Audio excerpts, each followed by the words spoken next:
Hello guys, welcome back to my channel. आपको मेरे channel देखा सपना में तहे दिल से स्वागत है फ्रेंड्स। और मैं आज आपको स्टार्टिंग से बताने वाली हूँ, आपके लिए हेल्पफुल होगा। जितने भी मेरे व्यूवर्स हैं, मुझसे बहुत सारे मेरे व्यूवर्स हैं जो मुझसे क्वेश्चन के सवाल किए हैं, उनके लिए ये बहुत हेल्पफुल है फ्रेंड्स। तो मैं बता दूँ, मैं स्टार्टिंग से बताना चाहती हूँ, आप लोगों को समझ में आएगा।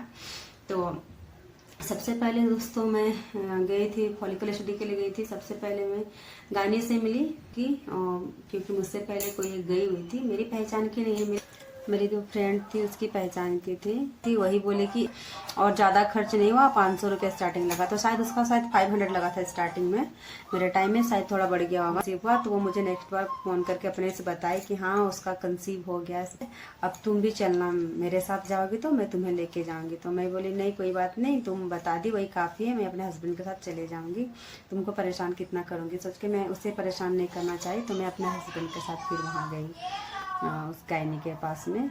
और उनका एक ही मंथ में फ्रेंड कंसीव हो गया था। मेरा दूसरा मंथ लगा, क्योंकि मैं पीरियड में ऐसे भी बहुत लेट से गई थी, पीरियड के चौथा या पांचवा दिन में गई थी, जबकि दूसरा या तीसरा दिन में जाना चाहिए था। तो ट्रीटमेंट करते फॉलिकल स्टडी तो होता ही, इसका जो ट्रीटमेंट होता है हम लोग पीरियड के दूसरे दिन से करते हैं बोली। तो मैं बोली ठीक है मैम। तो वो मुझे पीरियड के दूसरे दिन में बुलाई, मतलब उस बार तो बोली इस मंथ तो छोड़ दो क्योंकि तुम लेट से आई, तो नेक्स्ट मंथ में तुम पीरियड के दूसरे दिन से आना, अभी लेट हो गया पीरियड, अभी तुम चौथा दिन में आई है, चौथा या पांचवा दिन में आई हो तो ऐसा नहीं होता है इसमें, तो दूसरा दिन में आना या तीसरा दिन में आना, लेकिन चौथा दिन मत करना बोली थी। लेकिन फिर भी फॉलिकुलर शेड्यूल तो मेरा हुआ, तो मेरा स्कैन हुआ, मतलब अल्ट्रासाउंड स्कैन हुआ, TBS द्वारा हुआ। और उसके बाद में अब तो TBS का मतलब तो आप लोग सभी जानते हैं, जैसे कि ट्रांस वेजिनाइल सोनोग्राफी होता है TBS। और उसके बाद में मुझे मतलब अल्ट्रासाउंड हुआ तो यूट्रस का जो मेरा साइज है वो भी नॉर्मल था फ्रेंड्स। और जो यूट्रस का जो परत था, जो होती ना लाइनिंग, वो भी सब ओके था, कुछ भी प्रॉब्लम नहीं दिखाया गया। और उसके बाद में ओवरीज का जो मेरा ओवरीज में देखिए, राइट ओवरी में भी और लेफ्ट ओवरी में भी, दोनों साइड में मेरा जो एक सही से बन रहे थे, ऐसा कोई भी प्रॉब्लम नहीं था। राइट ओवरी में भी एक सही से दिख रहा था और लेफ्ट ओवरी में भी दिख रहा था, और सब कुछ ओके था। तो फिर उसके बाद में मुझे बोली भी वो मैडम कि जो अल्ट्रासाउंड कर रही, तो वो जो स्कैनिंग करती है मैडम, वो मुझे बोल रही थी कुछ भी प्रॉब्लम नहीं दिख रहा है, तो फिर भी तुम्हारा बेबी कंसीव नहीं हो रहा है, इसका मतलब क्या है, तुम टेंशन लेती होगी शायद, कि तुम ज़्यादा कुछ स्ट्रेस लेती हो, उससे भी बेबी जल्दी कंसीव नहीं होता है बोली। तो मैं बोली मैम टेंशन तो कुछ भी नहीं है मेरे पास, ऐसा तो टेंशन वही उसी के लिए होता होगा जो मेरे बेबी नहीं है, उसी के लिए मैं टेंशन लेती हूँ, बाकी सब तो ठीक है। स्ट्रेस मत लेना, ज़्यादा टेंशन नहीं लेना, टेंशन फ्री रहो, बेबी अपने आप कंसीव हो जाएगा, वो बोल रही थी। मतलब स्कैनिंग करते करते वो मॉनिटर करती देख रही थी कंप्यूटर में, तो उसको कुछ भी प्रॉब्लम नहीं दिख रहा था, सब कुछ ओके है बोली। उस मंथ तो मैं बता दी कि जैसे कि लेट गए थे तो उस बार मेरा पॉसिबल नहीं था। फिर उसके बाद में मेरा एक का साइज देखा गया, उस बार 15वां दिन में बुलाया गया, फिर से मुझे 17वां दिन में बुलाया गया था, 17 डेज में फिर मुझे बुलाया गया था। जैसे कि मैं पहले भी बताई कि मैं किसी कारण नहीं जा पाई थी, तो मैं 18 डेज में गई। आप देख सकते हैं ये मेरा रिपोर्ट है, जो मैं फर्स्ट बार गई थी वो मेरा ये फॉलिकुलर स्टडी है फर्स्ट बार का, आप देख सकते हो। आपको मैं बैक कैमरा से दिखा दूँ, सेल्फी कैमरा से उल्टा नजर आएगा। आपको मैं दिखा दूँ मेरा जो सबसे पहले जो मेरा अल्ट्रासाउंड हुआ था, आप देख ओवरीज का। उस मंथ तो मेरा बस फॉलिकुलर स्टडी कर रही थी, तो उसके बाद में 15 दिन में फॉलिकुलर स्टडी हुआ। तो देखिए भगवान का कृपा से मेरा एक रप्चर दिखा उस बार, जबकि कोई ट्रीटमेंट नहीं दी थी मुझे, कुछ भी नहीं दी थी ट्रीटमेंट, बस जो फॉलिक एसिड का जो दवा था, सप्लीमेंट था, वही दी थी। उसको तो दवा या मेडिसिन नहीं बोला जाता है उन्हें, वो सप्लीमेंट होता है।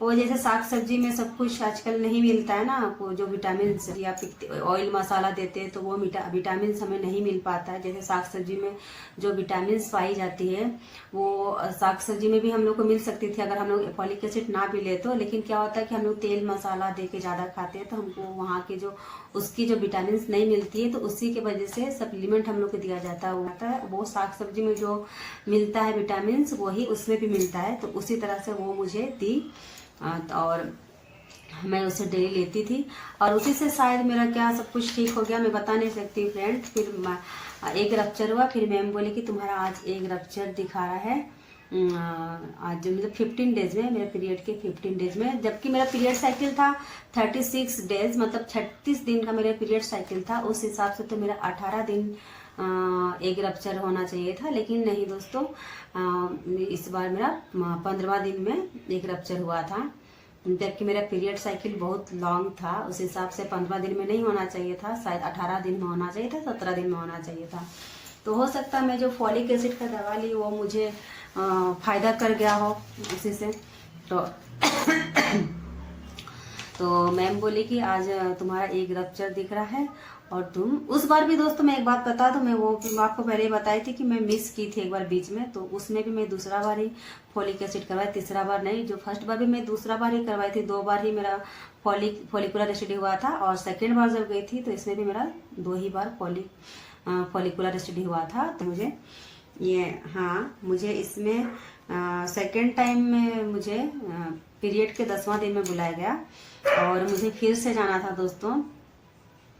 12वां दिन में फिर बुलाया गया था, तो 12वां बार किसी कारण नहीं जा पाई और एक दिन शायद संडे पड़ गया था मेरे ख्याल से, तो संडे को हमारे वहाँ गायनी नहीं बैठती है, तो मैं मिस कर दी। फिर मैं डायरेक्ट 15 को गई, तो फिर वहाँ भी लेट से गई, तो फिर मैम बोली कि आना चाहिए था बीच में, थोड़ा डांट लगाई क्यों नहीं आई। 15 दिन में आई, 15 दिन में फिर डायरेक्ट गई मैं, 10वां दिन में गई थी और डायरेक्ट मैं 15 दिन में गई अपना फॉलिकुलर एसिड करवाने के लिए। तो उसके बाद में 15 दिन में मेरा एक रप्चर हो गया था दोस्तों। फिर मैम बोली कि आज तुम लोग का चांसेस है, आज ट्राई करना बेबी कंसीव होने का, आज पूरा चांसेस है बोली। तो मैं बोली ठीक है मैम। तो फिर हम लोग वही उसी दिन 15 दिन मेरा जब पीरियड का 15 दिन जिस दिन मेरा एक रप्चर हुआ था उसी दिन हम लोगों ने ट्राई किया और हमारा कंसीव हो गया दोस्तों, भगवान की कृपा से बोलो। और जो डॉक्टर की जो गायनी हम लोग को बताई उसके हिसाब से हुआ, उसी दिन कंसीव हुआ। लेकिन हम लोग को मालूम नहीं कि कंसीव हुआ है या नहीं, लेकिन उसी दिन जिस दिन बोला गया था उसी दिन हो गया था, क्योंकि नेक्स्ट मंथ मेरा पीरियड मिस कर गया। तो मुझे लगा कि मेरा तो पीरियड ऐसे ही मिस होता है, मेरा पीरियड तो ऐसे भी 36 डेज में आता है या 35 में, मतलब मेरा डेट पार हो गया पीरियड का जो डेट था। तो मुझे लगा कि मेरा तो ऐसे भी लेट से होता है, मैं ऐसे सोची। लेकिन उसके बाद में मैम बोली थी कि पीरियड अगर रुक भी जाएगा तो आना, और पीरियड हो भी जाएगा तो नेक्स्ट मंथ आना हम लोग को। तो हम बोले कि ठीक है, पीरियड तो डेट तो ऐसे भी मेरा पार होता है, लेकिन फिर भी एक बार मैं टेस्ट करके देखती हूँ। डेट पार हो जाने के मैं 1-2 दिन जाने दी, मुझसे तो बर्दाश्त ही नहीं हुआ, मैं टेस्ट करने के लिए जल्दी में थी कब मैं टेस्ट करूँ। तो मैं टेस्ट की दोस्तों, तो मेरा 2 लाइन आया, डायरेक्ट क्लियर ही 2 लाइन आया। तो मैं बहुत खुश हो गई। फिर मैं मैम के पास गई तो डबल लाइन में दिखाई, मैं किट दिखाई। फिर मैम बोली कि अरे, मतलब पहले भी मैं बार बार यही बात बताती हूँ, सॉरी उसके लिए, कि वो बोली कि ट्रीटमेंट तुम्हारा स्टार्ट ही नहीं किए थे और तुम्हारा मतलब गुड न्यूज़ आ गया, बहुत खुशी की बात है। उसी तरह मैं इसलिए बता दे रही आप लोगों को, आप लोग पूछ रहे थे ना कि कैसा हुआ क्या हुआ, मतलब बेबी क्या क्या आप दवा लिए क्या नहीं लिए, तो इसीलिए मैं आप लोग को बता दूं।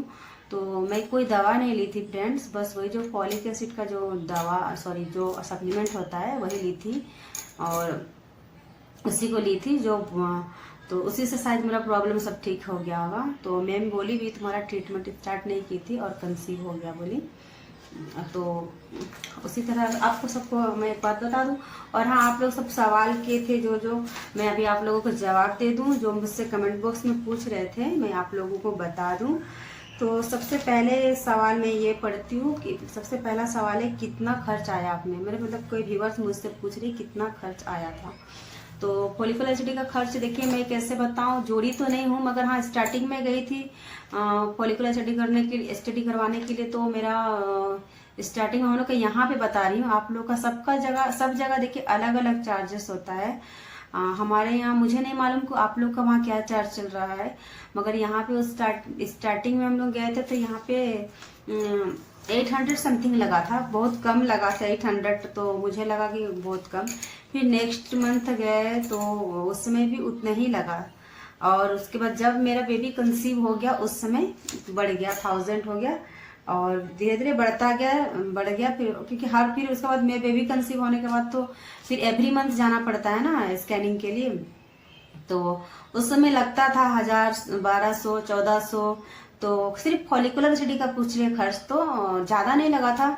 लगभग जब मतलब लगभग जैसे बेबी कंसीव होने तक का मैं बता रही हूँ, ज्यादा नहीं लगा था, लगभग 2000, 2500 उतना तक हुआ था। उसके बाद ही हम लोग कंफर्म हो गया था कि मैं प्रेग्नेंट हो गई थी।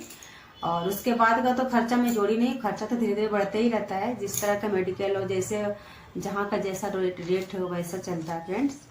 और ठीक है, मैं यहाँ खत्म करती हूँ क्वेश्चन। अब दूसरा क्वेश्चन।